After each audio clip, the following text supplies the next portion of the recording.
ஆஸ்திரேலியால new south Wales அந்த மாகாணத்தோட அமைச்சரா இருக்கிறாங்க ஜோ ஹேலன் அப்படிங்கிறவங்க. இவங்க வந்து ஒரு 446 கிலோமீட்டர்ஸ்க்கு ஒரு பார்ட்டிக்கு போக வேண்டிய இது இருந்திருக்கு. அரசு வாகனத்திலே அரசு போட்டு அந்த டிரைவரை போட்டே போயிருக்காங்க. அரசு கொடுத்த டீசல் பெட்ரோல்லையே வந்து போன உடனே திரும்ப வந்தோடனே ஒரு சின்ன சர்ச்சை ஏற்பட்டிருக்கு இதை சுத்தி.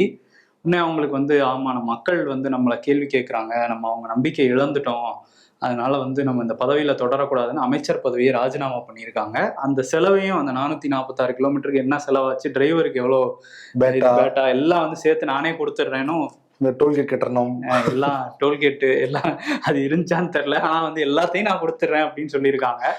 இப்படியும் ஒரு அமைச்சரா இருந்திருக்காங்க, இப்ப ராஜினாமா பண்ணிட்டாங்க. இதெல்லாம் ஆஸ்திரேலியா இந்த நாடுகளை நம்ம கேட்க முடியும், இங்கெல்லாம் வாய்ப்பே கிடையாது.